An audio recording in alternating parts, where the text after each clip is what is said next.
اچھا، تو آج ہم بات کر رہے ہیں لاہور ہائی کورٹ کے ایک کافی دلچسپ فیصلے کی۔ سعدیہ پروین بنام محمد عمر۔ یہ فیصلہ 2025 وائی ایل آر 539 کے طور پر رپورٹ ہوا ہے اور 3 اکتوبر 2024 کو سنایا گیا ہے۔ جی، اور یہ کیس بظاہر تو ایک سیدھا سادہ سا لگتا ہے، مطلب 30 لاکھ روپے کی وصولی کا دعویٰ ہے ایک ڈس آنرڈ چیک کی بنیاد پر۔ بالکل، لیکن جیسا کہ اکثر ہوتا ہے، چیزیں اتنی سیدھی نہیں ہوتی۔ صحیح کہا، اس کیس میں بھی کافی تہ در تہ معاملات نکلے۔ تو اپیل کرنندہ تھیں سعدیہ پروین، جنہوں نے ٹرائل کورٹ کے فیصلے کو چیلنج کیا، جس میں مدعا علیہ یعنی محمد عمر کے حق میں فیصلہ دیا گیا تھا۔ جی ہاں، آج ہم کوشش کریں گے کہ اس کیس کے فیکٹس، دونوں پارٹیوں کے دلائل، جو ثبوت پیش ہوئے، اور خاص طور پر وہ قانونی اصول جن کی وجہ سے ہائی کورٹ نے نچلی عدالت کا فیصلہ بالکل ہی الٹ دیا، ان سب کو سمجھیں۔ بالکل، اور یہ سمجھنا اہم ہے کہ عدالتیں خاص طور پر جب چیک جیسے نیگوشیبل انسٹرومنٹس شامل ہوں تو وہ شواہد کو کیسے دیکھتی ہیں، کیسے پرکھتی ہیں۔ ٹھیک ہے، تو شروع کرتے ہیں مدعی محمد عمر کے دعوے سے۔ انہوں نے یہ کیس دائر کیا تھا ضابطۂ دیوانی کے آرڈر 37 کے تحت۔ یہ کیا ہے، تھوڑا سا بتائیں گے؟ جی ضرور، آرڈر 37 جو ہے سول پروسیجر کوڈ کا، یہ ایک طرح کا سمری طریقہ کار ہے، مطلب فوری کاروائی۔ یہ ان کیسز کے لیے ہوتا ہے جہاں دعویٰ کسی تحریری دستاویز جیسے promissory note, bill of exchange یا جیسے یہاں ایک چیک پر مبنی ہو۔ اچھا۔ مقصد یہ ہوتا ہے کہ اگر دوسری پارٹی کا دفاع ظاہراً کمزور ہو یا صرف وقت ضائع کرنے والا لگے تو کیس جلدی نپٹ جائے، لیکن ظاہر ہے اگر مدعا علیہ کوئی مضبوط دفاع پیش کرے تو پھر پوری کاروائی ہوتی ہے۔ سمجھ گئی۔ تو محمد عمر صاحب کی کہانی کیا تھی؟ انہوں نے کیا کہا عدالت میں؟ ان کا کہنا تھا کہ ان کے سعدیہ پروین کے ساتھ بڑے اچھے تعلقات تھے اور 7 اگست 2016 کو وہ ان کے گھر آئیں اور کہنے لگی کہ انہیں ذاتی ضرورت کے لیے 30 لاکھ روپے چاہیے۔ 30 لاکھ روپے نقد؟ جی، ان کے مطابق نقد، اور ان کا یہ بھی کہنا تھا کہ اس وقت 2 گواہ، محمد نواز اور محمد یار، وہ بھی وہاں موجود تھے۔ اوکے۔ تو عمر صاحب نے دعویٰ کیا کہ انہوں نے رقم دے دی اور بدلے میں سعدیہ نے انہیں اسی رقم کا ایک چیک دیا، پوسٹ ڈیٹڈ تھا 16 فروری 2017 کی تاریخ کا۔ اور وہ چیک پھر ڈس آنر ہو گیا؟ جی، جب انہوں نے بینک میں پیش کیا تو وہ باؤنس ہو گیا۔ یہ تھی ان کی سیدھی سادی کہانی۔ ٹھیک ہے، بظاہر تو یہ بالکل عام لین دین لگتا ہے، لیکن سعدیہ پروین کا کیا جواب تھا اس پر؟ سعدیہ پروین نے اس پورے واقعے سے ہی انکار کر دیا۔ انہوں نے کہا کہ وہ نہ تو محمد عمر کو جانتی ہیں، نہ کبھی ان سے کوئی قرض لیا اور نہ ہی اپنی مرضی سے کوئی چیک دیا۔ بالکل ہی انکار۔ بالکل، بلکہ انہوں نے تو الٹا الزام لگایا کہ یہ سارا مقدمہ انہیں ہراساں کرنے کے لیے بنایا گیا ہے اور محمد عمر اصل میں ان کے ایک رشتہ دار سجاد حسین کے ساتھ ملے ہوئے ہیں۔ اوہ، یہ تو معاملہ کافی سنگین ہو گیا، ملی بھگت کا الزام۔ تو پھر ان کے مطابق یہ چیک عمر صاحب تک پہنچا کیسے؟ ان کی کیا کہانی تھی؟ ان کی کہانی بالکل مختلف تھی۔ انہوں نے بتایا کہ 2012 میں انہوں نے کمالیہ میں ایک ووکیشنل ٹریننگ انسٹیٹیوٹ VTI سے کمپیوٹر کورس کیا تھا۔ اچھا۔ وہاں نیم تھا کہ طلباء کو وظیفہ ملتا تھا TEVTA یا زکوٰۃ فنڈ سے۔ اس کے لیے ہر طالب علم کا بینک آف پنجاب میں اکاؤنٹ کھلوایا گیا اور انہیں چیک بک بھی دی گئی۔ ان کا کہنا تھا کہ وظیفے کے پیسے نکلوانے اور یہ چیک وغیرہ سنبھالنے کا کام زیادہ تر انسٹیٹیوٹ کے لوگ، مطلب سٹاف یا ٹیچرز، وہی کرتے تھے، اور اسی دوران ان کی چیک بک سے کوئی ایک چیک یا شاید ایک سے زیادہ وہ گم ہو گیا یا چوری ہو گیا۔ یعنی یہ چیک قرض کے لیے نہیں دیا گیا تھا، بلکہ یہ گمشدہ چیک تھا؟ جی، ان کے مطابق یہ ایک گمشدہ یا چوری شدہ چیک تھا جسے بعد میں غلط استعمال کیا گیا، اور انہوں نے اس کا الزام براہ راست سجاد حسین پر لگایا۔ وہ رشتہ دار جن کا آپ نے ذکر کیا؟ جی، سعدیہ کا کہنا تھا کہ سجاد حسین ان سے شادی کرنا چاہتے تھے لیکن ان کے گھر والوں نے انکار کر دیا تھا۔ تو اسی رنجش میں سجاد نے کہیں سے یہ گمشدہ چیک حاصل کیا اور محمد عمر کو استعمال کر کے ان کے خلاف یہ جھوٹا مقدمہ بنوا دیا۔ یہ تو بہت بڑا الزام ہے۔ کیا اس بات کو ثابت کرنے کے لیے انہوں نے کوئی ثبوت وغیرہ پیش کیا؟ ہاں، انہوں نے کچھ چیزیں عدالت کے سامنے رکھیں۔ ایک تو یہ بتایا کہ سجاد حسین کے خلاف ان کا پہلے سے ہی ایک اور کیس چل رہا تھا، غالباً وہ شادی سے انکار یعنی جیکٹیشن آف میرج کا تھا۔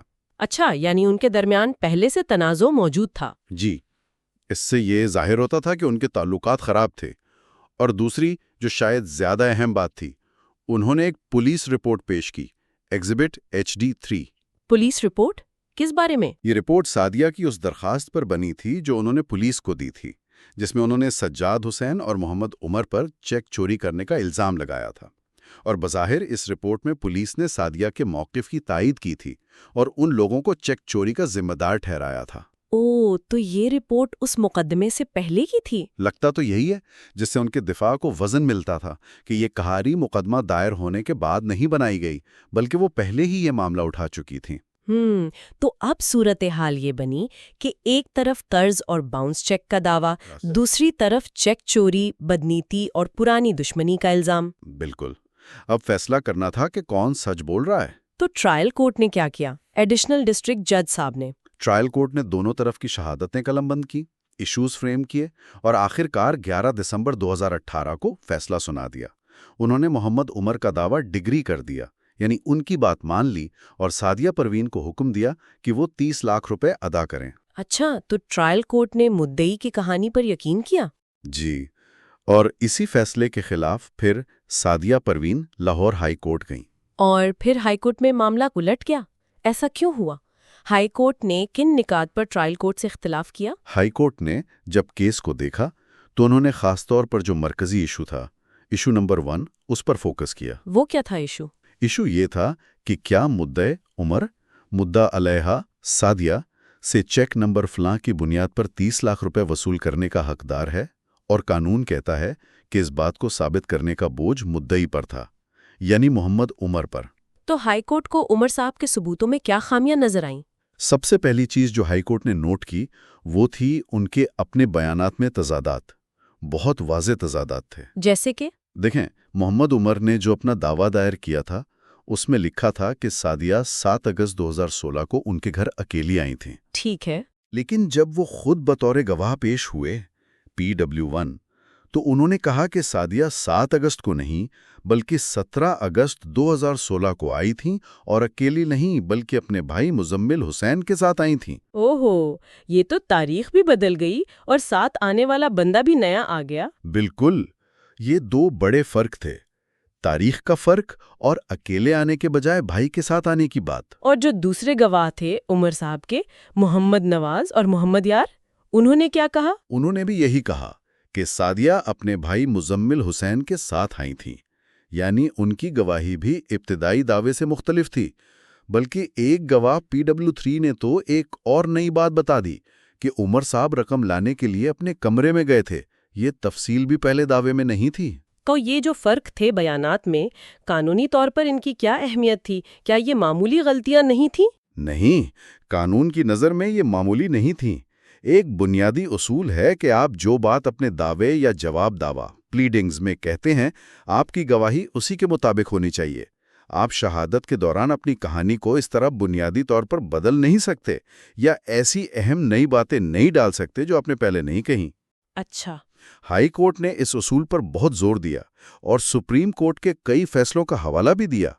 ان کا مطلب یہ تھا کہ آپ دوسری پارٹی کو حیران نہیں کر سکتے نئی کہانی سنا کر۔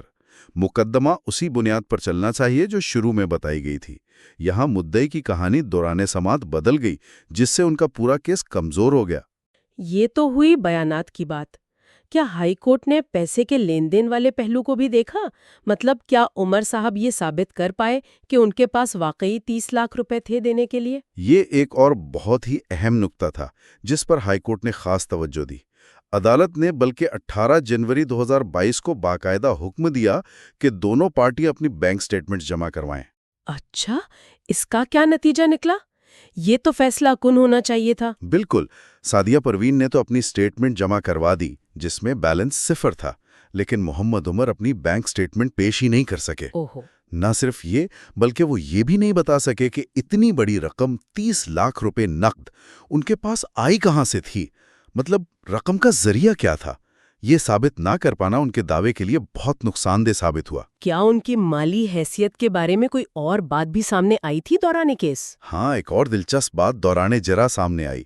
محمد عمر کے اپنے ہی ایک گواہ PW3 نے یہ مانا کہ عمر صاحب گاؤں میں صرف 9 مرلہ زمین کے مالک ہیں۔ صرف 9 مرلے؟ جی، اب دیکھیں 9 مرلہ زمین سے کسی کی کل دولت کا اندازہ تو نہیں ہوتا، لیکن یہ بات اور بینک سٹیٹمنٹ نہ دینا اور رقم کا ذریعہ نہ بتانا، ان سب چیزوں نے مل کر اس دعوے پر بہت بڑا سوالیہ نشان لگا دیا کہ کیا وہ واقعی 30 لاکھ روپے نقد قرض دینے کی پوزیشن میں تھے۔ تو ہائی کورٹ نے اس مالی ثبوت کی کمی کو کیسے لیا؟ ہائی کورٹ نے اسے مدعی کی ایک بڑی ناکامی سمجھا۔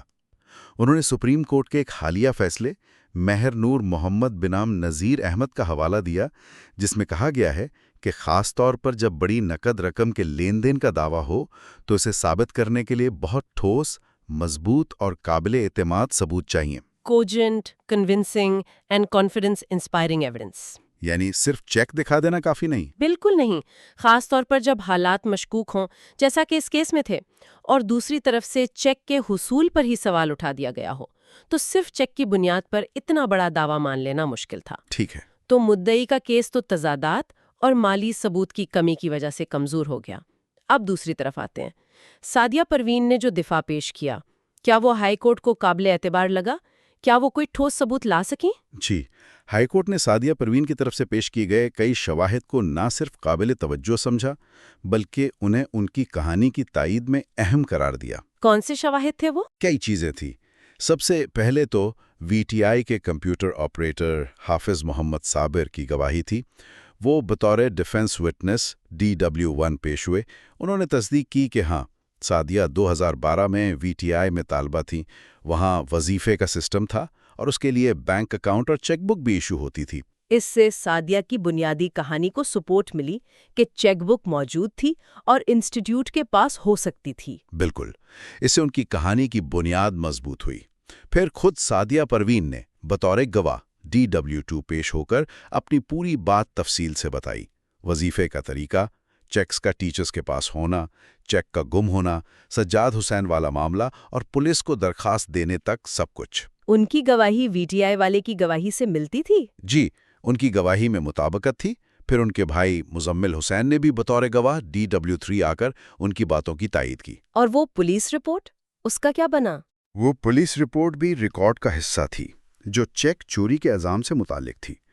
ہائی کورٹ نے اس کو بھی اہمیت دی، کیونکہ یہ ظاہر کر رہی تھی کہ سعدیہ نے یہ معاملہ پہلے اٹھایا تھا اور ان کا موقف تھا کہ چیک بدنیتی سے استعمال ہوا۔ تو مجموعی طور پر سعدیہ نے اپنی بات کو مختلف شہادتوں اور دستاویزات سے ثابت کرنے کی کوشش کی۔ جی بالکل، انہوں نے صرف انکار نہیں کیا، بلکہ ایک متبادل کہانی پیش کی جس کے پیچھے کچھ نہ کچھ ثبوت موجود تھے، جو ان کے مطابق زیادہ کرینے کی آس تھا۔ ان تمام دلائل، شہادتوں، تضادات اور ثبوتوں کو دیکھنے کے بعد ہائی کورٹ آخر کس نتیجے پر پہنچی؟ ہائی کورٹ کے نتائج بہت واضح تھے۔ پہلا کہ مدعی محمد عمر اپنا دعویٰ ثابت کرنے میں بری طرح ناکام رہے۔ نہ ان کے بیانات میں مطابقت تھی، نہ وہ مالی استطاعت ثابت کر سکے، نہ رقم کا ذریعہ بتا سکے۔ ٹھیک ہے۔ دوسرا، اس کے مقابلے میں اپیل کنندہ سعدیہ پروین یہ امکان پیدا کرنے میں کامیاب رہیں کہ یہ چیک دراصل مدعی نے ان کے رشتہ دار سجاد حسین کے ساتھ مل کر بدنیتی سے استعمال کیا۔ ہائی کورٹ نے یہاں ناظم الدین بنام شیخ ضیاء القمر کیس کا حوالہ بھی دیا، جو شاید ایسے ہی حالات سے متعلق ہے۔ عدالت کو سعدیہ کی بیان کردہ وجہ زیادہ ممکنہ لگی۔ اور ٹرائل کورٹ کے فیصلے کے بارے میں کیا کہا ہائی کورٹ نے؟ ہائی کورٹ نے ٹرائل کورٹ کے فیصلے پر کافی سخت ریمارکس دیے۔ انہوں نے کہا کہ ٹرائل کورٹ نے ایشو نمبر 1 کا فیصلہ کرتے ہوئے شواہد کو یا تو غلط پڑھا یا سرے سے پڑھا ہی نہیں، misreading and non reading of the evidence. یہ تو سنگین بات ہے۔ جی، یہ کسی بھی عدالتی فیصلے میں ایک بڑی خامی مانی جاتی ہے۔ اس کا مطلب تھا کہ ٹرائل کورٹ نے شواہد کا صحیح تجزیہ نہیں کیا تھا۔ تو اس مس ریڈنگ اینڈ نان ریڈنگ کی بنیاد پر پھر ایشو نمبر 1 کا فیصلہ کیا ہوا؟ ہائی کورٹ نے ایشو نمبر 1 پر ٹرائل کورٹ کا فیصلہ الٹ دیا۔ انہوں نے قرار دیا کہ مدعی محمد عمر اس چیک کی بنیاد پر رقم وصول کرنے کے حقدار نہیں ہیں، اور یہ ایشو اپیل کنندہ سعدیہ کے حق میں طے پایا۔ اور جب مرکزی ایشو ہی اپیل کنندہ کے حق میں ہو گیا تو پھر پوری اپیل کا کیا نتیجہ نکلا؟ حتمی فیصلہ کیا تھا؟ نتیجہ پھر واضح تھا۔ ہائی کورٹ نے سعدیہ پروین کی اپیل منظور کر لی۔ جو ٹرائل کورٹ کا فیصلہ اور ڈگری تھی 11 دسمبر 2018 کی، اسے کالعدم قرار دے دیا گیا۔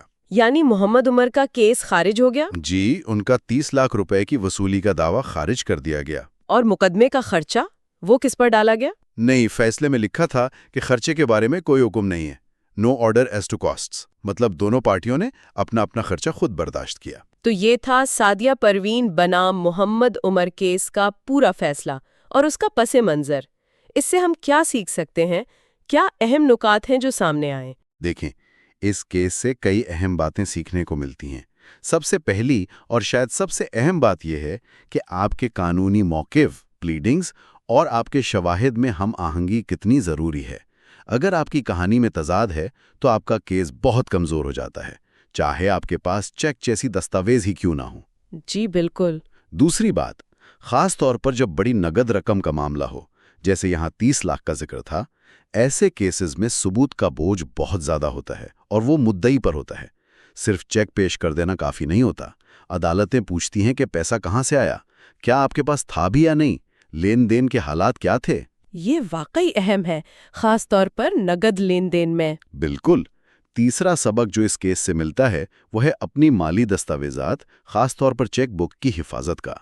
یہاں الزام تھا کہ چیک ایک ادارے کے ماحول میں گم یا چوری ہوا۔ یہ یاد دہانی ہے کہ ہمیں اپنی چیک بکس اور دیگر حساس چیزوں کا بہت خیال رکھنا چاہیے۔ صحیح کہا، بظاہر محفوظ جگہوں پر بھی ایسا ہو سکتا ہے۔ جی، اور آخر میں یہ کیس ایک گہرا سوال بھی اٹھاتا ہے کہ جب ایک دستخط شدہ دستاویز جیسے چیک موجود ہو لیکن اس کے حصول یا استعمال کے حالات مشکوک ہوں، جیسا کہ یہاں الزام تھا ملی بھگت اور بدنیتی کا، تو عدالت کو کس چیز کو زیادہ وزن دینا چاہیے؟ ثبوت کا معیار کیا ہو؟ یہ واقعی ایک مشکل سوال ہے کہ دستخط شدہ دستاویز کی اہمیت اور حالات کی سنگینی میں توازن کیسے رکھا جائے۔ بالکل، افراد خود کو کیسے محفوظ رکھیں؟ کیا ہر لین دین کو زیادہ سے زیادہ لکھت پڑھت میں لانا چاہیے؟ اور جب ادارے جیسے یہاں وی ٹی آئی لوگوں کے مالی معاملات کو ہینڈل کرتے ہیں تو ان کی کیا ذمہ داری ہے؟ کیا ان کے سسٹمز محفوظ ہونے چاہیے؟ یہ وہ سوالات ہیں جن پر سوچنے کی ضرورت ہے، خاص طور پر آج کل کے ڈیجیٹل دور میں بھی۔ اگرچہ فزیکل چیک کا استعمال کم ہو رہا ہے، مالی فراڈ کے نئے طریقے آ گئے ہیں۔ بنیادی اصول تو وہی رہتے ہیں: احتیاط اور ثبوت۔ یقیناً، احتیاط، شفافیت اور اگر بدقسمتی سے تنازع ہو جائے تو اپنے موقف کو ٹھوس شواہد سے ثابت کرنے کی اہلیت، یہ اس کیس کے اہم اسباق ہیں۔